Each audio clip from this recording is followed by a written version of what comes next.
I'm Don Aaron with the Nashville Police Department. I'm going to give you a law enforcement overview of what's happened this morning. With me is Kendra Loney from the Nashville Fire Department, who will talk about the fire department's actions in regard to this morning's call. This is going to be a brief update as to what has occurred. There will be more from this spot later in the morning with Chief John Drake and others. At 10:13 this morning, the police department received a call of an active shooter inside Covenant School, Covenant Presbyterian Church. The police department response was swift. Officers entered the first story of the school, began clearing it. They heard shots coming from the second level. They immediately went to the gunfire. When the officers got to the second level, they saw a shooter, a female, who was firing. The officers engaged her. She was fatally shot by responding police officers. There was a 5-member team who was on the second floor at that time. 2 individuals from that 5-member team opened fire on the shooter. We know at this point that this shooter is a female. She appears to be in her teens, although her identification has not been confirmed at this juncture. We know that she was armed with at least 2 assault-type rifles and a handgun. We are efforting now to identify her. She entered the school through a side entrance and traversed her way from the first floor to the second floor, firing multiple shots. We now know that there are 3 students who were fatally wounded, as well as 3 adults inside the school. We are working to identify those victims. Including the shooter, a total of 7 persons were killed as a result of this morning's incident at the school. By 10:27, the shooter was deceased. The officers had engaged the shooter by 10:27, and she was deceased. Again, I said the first call came in at 10:13 this morning. We'll have more details to give you later in the morning. Chief Drake will be here in a bit. Now, Kendra Loney from Nashville Fire. Fire department crews are dispatched for active shooter incidents as well, for medical support, but also for an RTF response, which is a rescue task force response to go in alongside of MNPD response. Our crews were right there on the scene to provide medical aid to any survivors, but also be there for victims so that we could try life-saving efforts in this case. So we went in as soon as it was safe for our responders to do so, to try to provide life-saving efforts for those that were impacted by this incident and this tragedy. Our crews were able to be on scene to pull out those that had viable signs of life, those that were still showing the option to be saved, and we did make transport of 3 individuals and 3 children, and then 2 adults that were taken from the scene.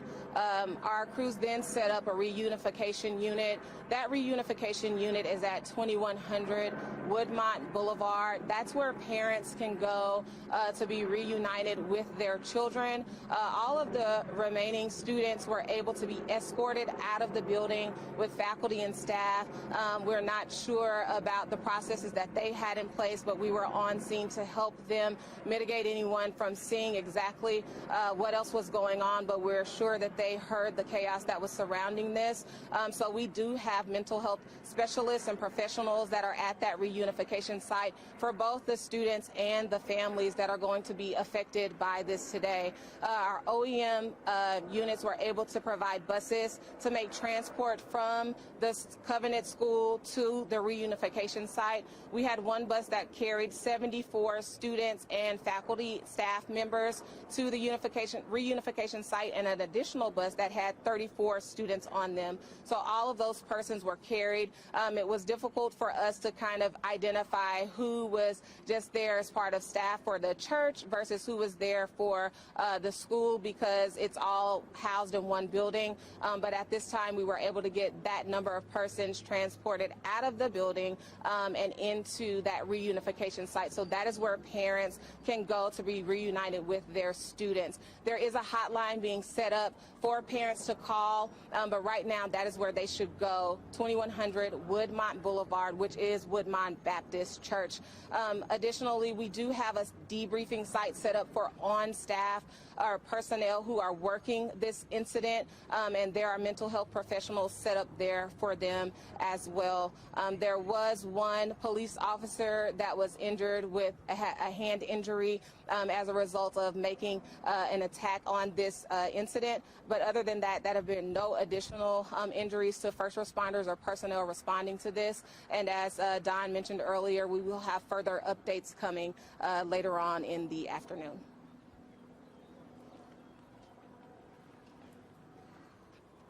So on a typical day, there would be about 209 students inside the school and approximately 40 to 50 staff members, about 42 staff members.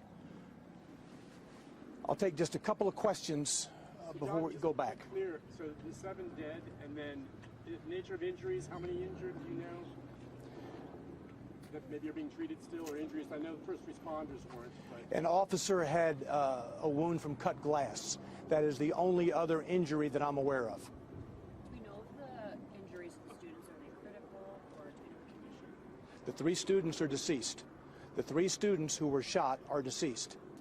3 staff members who were shot are deceased. That's a total of 6 victims. And then you have the shooter who was engaged by 2 of our police officers, part of a 5-member team, and she is deceased, for a total of 7 individuals. There are no other gunshot victims, non-lethal, that I'm aware of at present. Do you know how many people were shot? Do you know how many people were shot before the police engaged the shooter? No. Do you know if they shot anyone after they engaged the shooter? Do you know if the shooter was able to shoot anyone else? Did the shooter have any connection to the school that we know of? We do not know who she is at this juncture. We're trying to identify her. She does appear to be in her teens. Again, with 2 assault-type rifles and at least 1 pistol. Do we know if there was a lot in some previous recent incidents that police backed up to the school or the church? No, I'm not. Was there an SRO or an SSO working at the school? No, this is a church that operates a private school. There was no Metro Police personnel assigned to that building at any time. John, do you know if either of the 2 adults that were shot maybe confronted the gun? You said 2? Yeah, the adults that were No, shot. there are a total of 3 adults. 3 adults. 3 adults who have been fatally wounded. Okay, one of them being the shooter? No. No, okay, so 3 total. So let me go over this again. You have a total of 6 victims, 3 students who are deceased, and 3 adult staff members from the school who are deceased. The shooter herself makes 7. Do you know if one of the 3 adults maybe confronted her? I do not. Were the teachers there? There is video from the school that we are viewing now to try to learn exactly how all of this happened. Can you say where the victims were located? Were they in a hallway, in a classroom? I cannot at this juncture. As you know, 5 of the 6 were transported.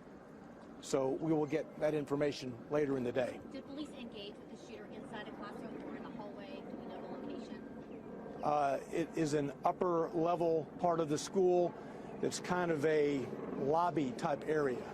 It was not in a classroom per se. All right, we'll be back shortly with more detail. We'll tweet out, give you a 15-minute or so notice before the next one, okay? Thanks.